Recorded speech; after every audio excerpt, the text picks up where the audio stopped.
Selama lebih 1,500 tahun, dipercayai tiada siapa mengetahui di bawah tanah di kaki gunung berapi Vesuvius di Itali tersembunyi sebuah kota legenda yang amat masyhur bagi Empayar Rom suatu ketika dahulu.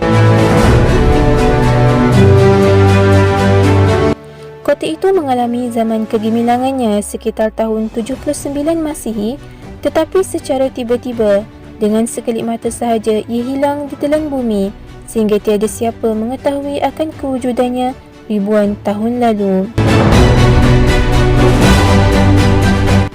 Sehinggalah sekitar tahun 1599, sekumpulan pekerja diarahkan untuk menggali terowong di kaki gunung berapi Vesuvius bagi menjalankan projek membekalkan air kepada kampung berdekatan. Tanpa diduga, kerja projek pembekalan air itu berjaya menemui dinding kota purba yang dipenuhi lukisan mural dan inskripsi bertulis Pompeii.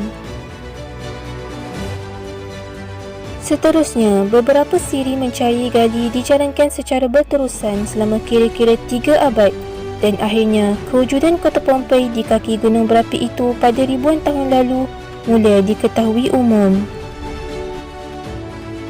Pompeii, sebuah kota yang didirikan sekitar abad ke-6 oleh kaum Oski atau Oscan, iaitu suatu kelompok masyarakat di tengah Itali. Pompeii kemudian berkembang pesat dan maju dari segi pembangunan dan ketamadunan. Akan tetapi, di sebalik kemajuan seni bina dan aspek kesenian yang memukau, kota itu sebenarnya membangun sebagai pusat pelacuran serta kegiatan melampaui batas kemanusiaan. Suatu ketika dahulu, lorong-lorong di kota ini pernah sibuk dengan perniagaan arak, kelab malam dan rumah pelacuran serta kegiatan maksiat yang dilakukan secara terang-terangan.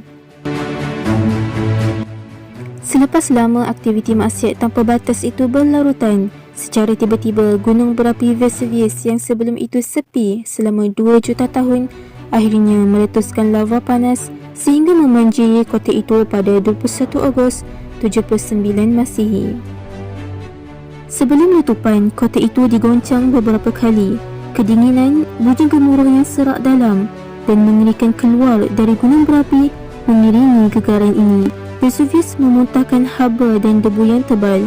Kemudian, kepulan asap ini naik ke udara, membawa ketulan kecil batu-batu dari dalam gunung berapi dan jutaan tan larva yang menyala-nyala dan berkaca. Angin yang bertiup membawa kepulan debu dan batuan kecil ini mara menuju Pompeii di mana ia digugurkan.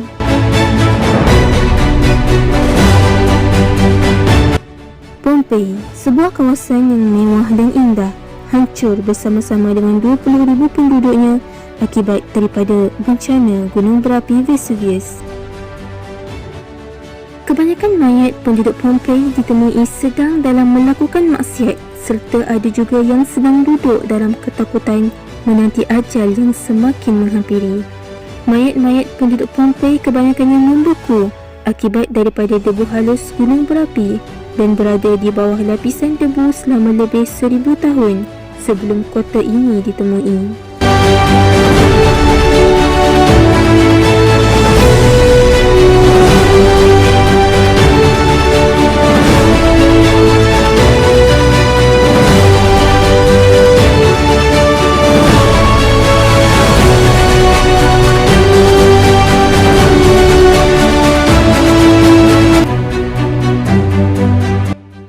Dalam hanya sehari, Pompeii dan Herculaneum bersama-sama dengan 6 perkampungan di sekelilingnya dicabut keras dari peta dunia.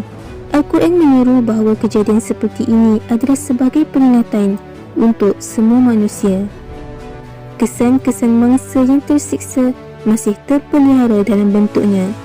Tiada satu pun dari kota ini yang selamat. Hasil tukangan dan kerja yang mereka banggakan itu mungkin boleh membantu untuk mereka diingat oleh generasi yang seterusnya. Tapi semua itu tidak dapat membantu mereka dari hukuman dan kehancuran dalam kubur kelak. Keadaan yang mereka lalui ketika itu hanyalah satu peringatan dan amaran dari kemurkaan Allah kepada orang yang menentang dan tidak tahu bersyukur dengan kekayaan yang dianugerahkan kepadanya.